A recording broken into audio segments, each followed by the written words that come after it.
70 American soldiers were executed by the United States military in World War II, hanged or shot by firing squad, for rape, for murder, for crimes against civilians in the countries we were liberating. 70 executions out of millions of soldiers. But here's the number that should make you stop cold. 55 of those 70 were black soldiers. 55. That's 79%. In an army where black soldiers made up less than 10% of all troops. Let me say that again. Black soldiers were less than 10% of the army, but they were 79% of the executions. If you were a black soldier convicted of rape in World War II, you were almost certain to hang. If you were white, you'd probably go to prison. Maybe not even that. Because here's the most damning statistic. Not a single white American soldier was executed for rape during World War II. Not one. 0. But 25 black soldiers were hanged for it. This is the story of how America's military justice system became a machine that chewed up black soldiers and spit out corpses. And it's the story nobody wanted to talk about for 70 years. Let's start with the numbers, because numbers don't lie, even when people do. In France alone, 181 soldiers were charged with rape between 1944 and 1945. Want to guess how many of those were black? 139. That's 77%. Remember, black soldiers were less than 10% of the army. And here's another number. Of the 152 troops tried for rape in France, 139 were African American. Of the 29 executed for rape in France, 25 were African American. You're doing the math in your head right now. You're seeing what I'm seeing. This wasn't justice. This was a pattern, a system, a machine designed to produce one outcome: dead black soldiers. But it gets worse. Because it wasn't just about who got charged or who got executed.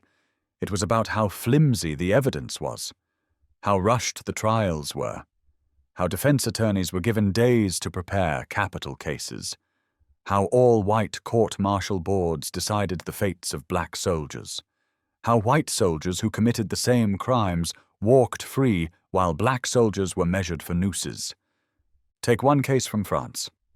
A woman named Marie Lepotovin accused a black soldier named William Downs of rape. Her identification? He was much larger than the other soldiers. That's it, he was bigger. No physical evidence, no corroborating witnesses, just he looked bigger than the others. William Downs was executed, hanged, for being bigger than average. Or consider this. The military executed soldiers in England, France, Belgium, Germany, Italy, Algeria, dozens of executions across Europe. The United States Army had an execution squad that traveled from location to location, performing these rituals like a macabre traveling show. They got so good at it that the executions became increasingly truncated events, according to military records, meaning they got faster, more efficient, more mechanical as they did more of them. Practice makes perfect, even in killing your own soldiers. The executions happened at Shepton Mallet Prison in England, at sites across France, in Belgium, in Germany. Each one followed the same ritual. Strip the condemned man of his uniform insignia. Tie him to a post or prepare him for the gallows. Place a hood over his head. For hangings, Thomas Pierrepoint was the executioner, sometimes assisted by his nephew Albert, the same Albert Pierrepoint who would later become Britain's most famous executioner. For firing squads, 8 soldiers with rifles, 7 with bullets, 1 with a blank, so each man could tell himself maybe he wasn't the one who killed his fellow soldier. And almost always, the man being executed was black, young, often poorly educated, from the South, from service units, not combat units. Because that's another crucial detail. 80% of black soldiers in the segregated army served in service units. They weren't infantrymen. They were cooks, truck drivers, supply handlers, laborers. They worked in the rear, away from the front lines. And that's where the rapes mostly happened.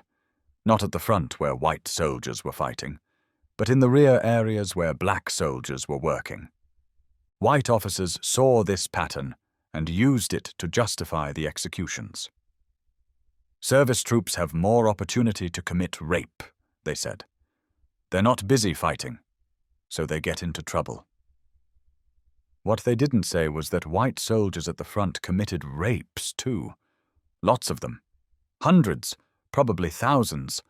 But they rarely got caught. And when they did, they rarely got executed. The whole system was rigged from the start. When a rape was reported, military police would round up black soldiers from nearby units.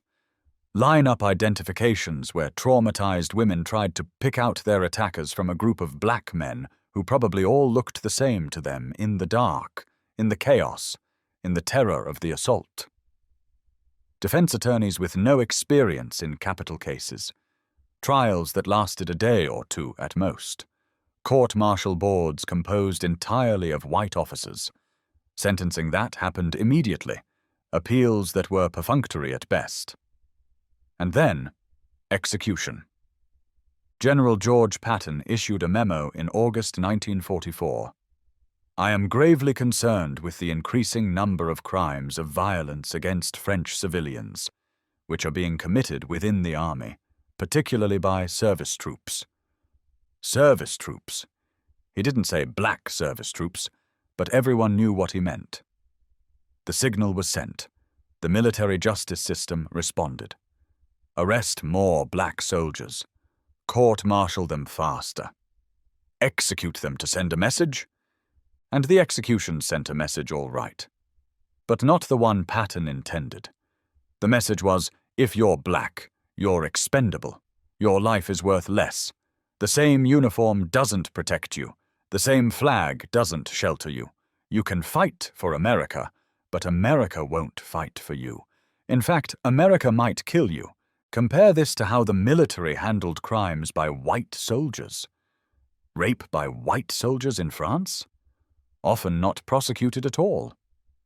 The military historian J. Robert Lilly estimates that American GIs committed around 14,000 rapes in England, France, and Germany during the war. Most were never reported. Of those reported, most weren't prosecuted.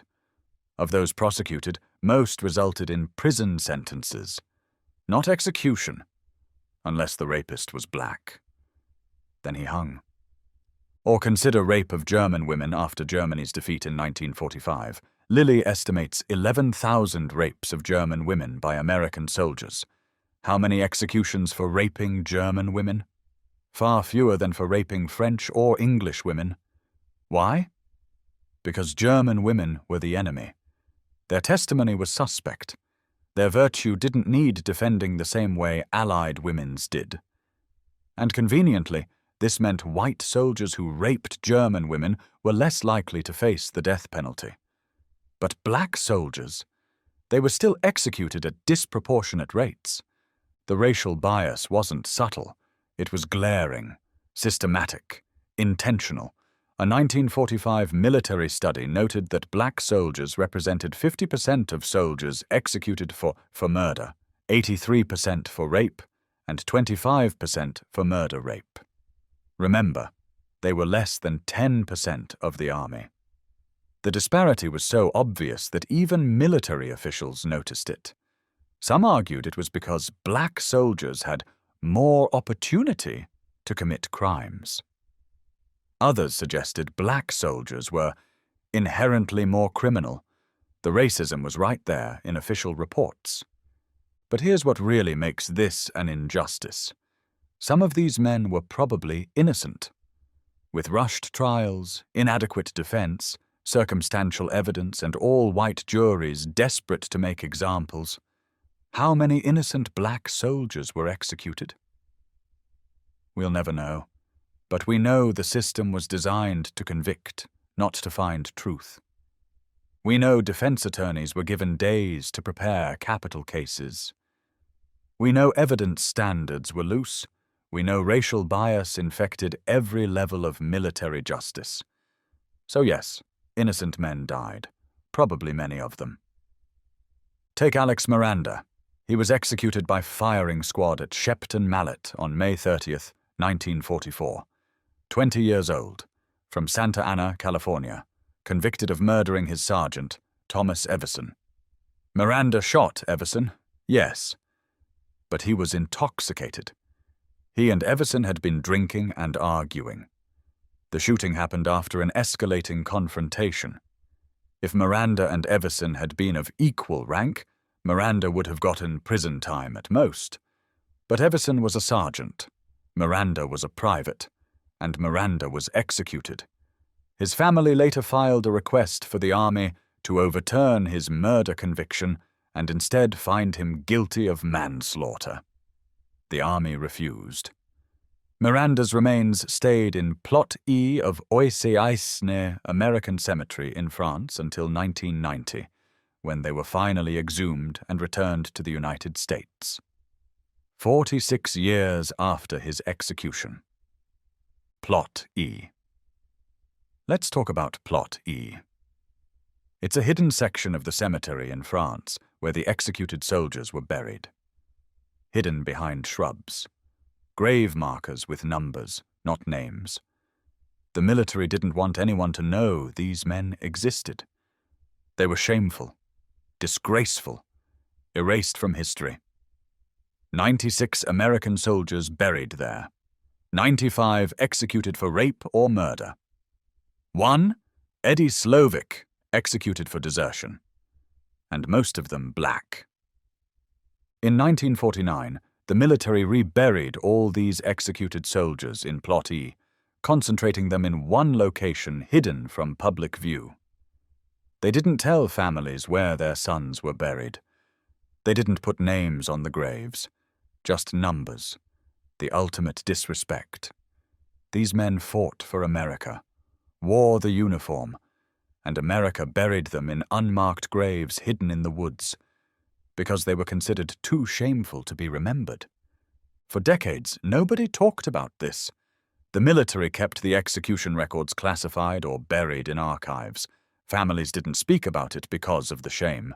Historians didn't research it because military records were hard to access. It wasn't until sociologist J. Robert Lilly started digging in the 1990s that the full scope became clear. He wrote books, published studies, put numbers to the horror. And even then, most people didn't pay attention, because these were convicted rapists and murderers, right? They got what they deserved, right? Except number. Because justice requires fairness. It requires equal treatment under law. It requires adequate defense. It requires unbiased juries. It requires evidence standards. It requires proportionality. And none of that existed for black soldiers in World War II. They got speed, bias, presumption of guilt, and a noose or firing squad. The few reforms that came during the war came too late for most.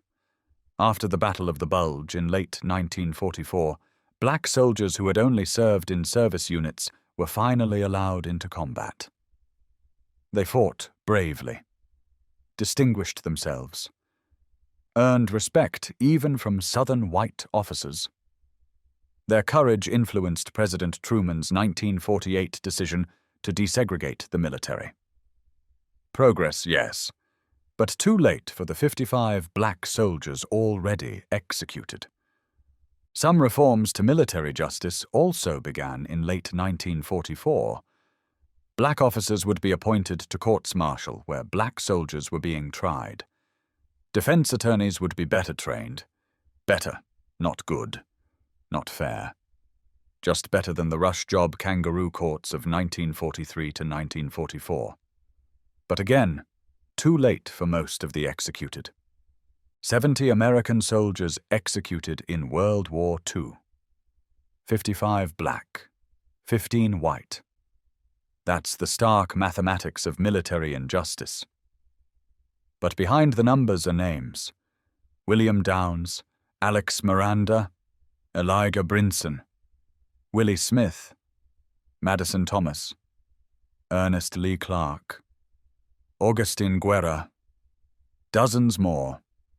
Young men, most in their 20s, some teenagers, all of them convicted in systems designed to convict them. Some guilty, probably. Some innocent, certainly. All of them denied equal justice. And what about the white soldiers who raped and weren't executed? What about the thousands of rapes that went unreported or unprosecuted? What about the white officers who looked the other way? What about the generals who issued orders knowing they would disproportionately target black soldiers? What about the court-martial boards that sentenced black men to death while recommending clemency for white men who committed identical crimes? Nobody was held accountable for that injustice. Nobody was court-martialed for systematic racism. The machine kept running, churning out executions, until the war ended and everybody just wanted to forget. Today, Plot E still exists. The shrubs are still there. The graves are still marked with numbers. Visitors to WWII American Cemetery can tour the beautiful memorial to American war dead. But Plot E is hidden away. You have to know it's there and look for it. The military still doesn't want to talk about it, still doesn't want to acknowledge what happened. 79%. That number should be taught in every military justice course. It should be in every history book about World War II. It should be impossible to forget. But we did forget. Or we never knew. Because the military buried this along with the bodies in Plot E. Classified the records. Kept the statistics hidden. And when researchers like J. Robert Lilly finally uncovered the truth, most people still didn't care. These were criminals, after all. Rapists. Murderers. Did it matter that the system was racist? Did it matter that white soldiers committed the same crimes and lived?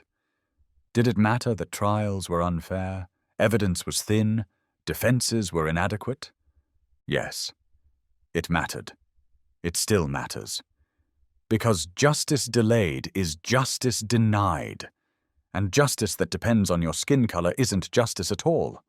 It's lynching with a legal veneer. It's murder by court-martial. It's America eating its own sons because they were black.